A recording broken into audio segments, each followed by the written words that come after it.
Top news stories at this hour. A new report showing the State Department among the worst performing agencies in the federal government in protecting its computer networks, while Hillary Clinton was Secretary of State.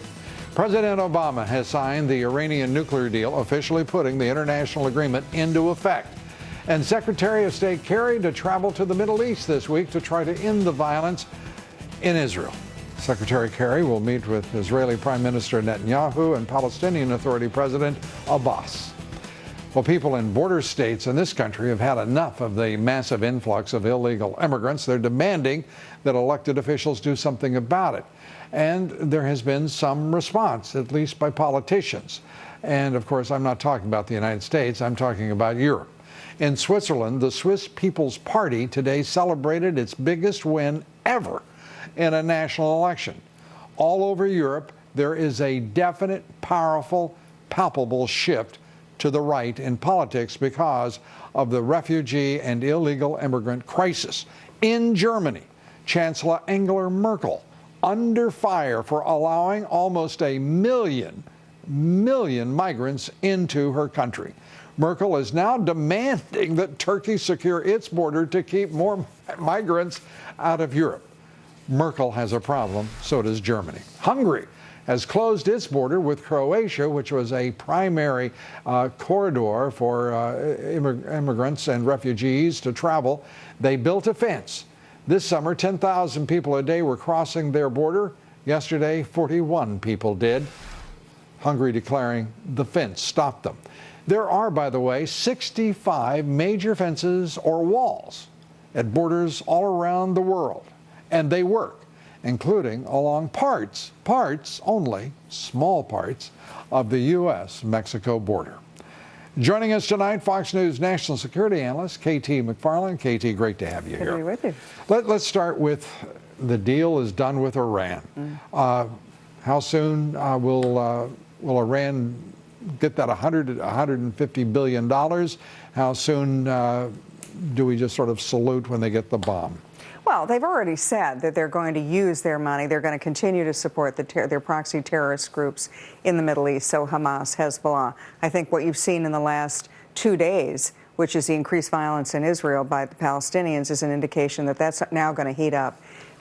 Iran will get this money in different tranches, but they know they're going to get it. And the important thing is not even the money, but it's all of the contracts that are now being let in Iran, where the international community is racing to do business with Iran. Iran is now right where it wants to be, doesn't need to abide by anything in the agreement because it got up front what it wanted. Up front.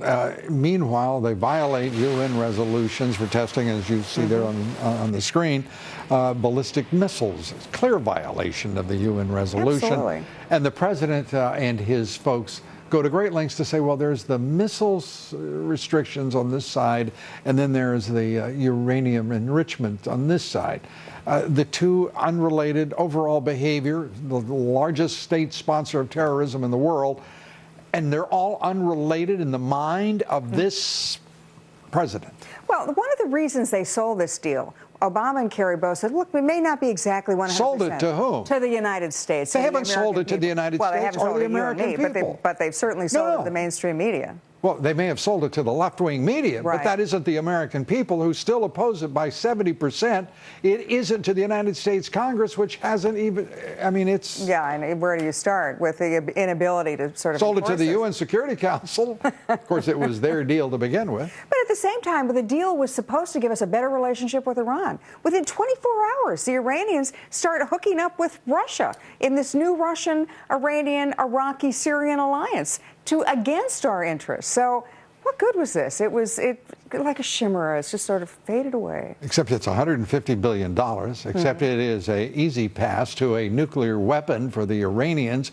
And this president will be, God knows where, doing what, when it all comes to pass. Well, and the other countries in the region have already said whatever Iran gets, we want to, particularly because they now feel they're on their own. So I think what we're seeing is the early stages of a nuclear arms race in the Middle East. And, it's not even Iran getting nukes. It's not even the other countries getting nukes. It's what happens when those countries and those governments get toppled. We saw during the Arab Spring it can happen in a week. What happens if Islamic extremists take over?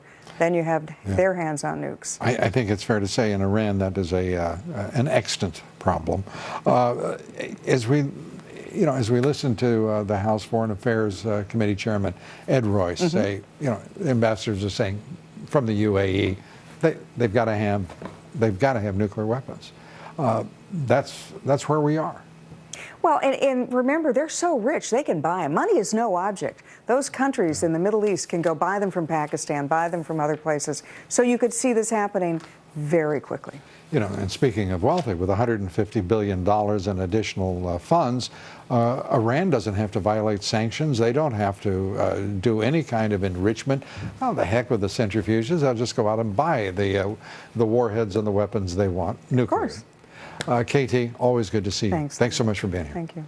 Be sure to vote on our poll tonight. The question is the mainstream liberal, make that left-wing, media ignoring how effectively walls and fences stop illegal immigration in 65 countries all around the world? When's the last time you heard this particular fact? Doesn't happen in the left-wing media, does it? Cast your vote at LouDobbs.com.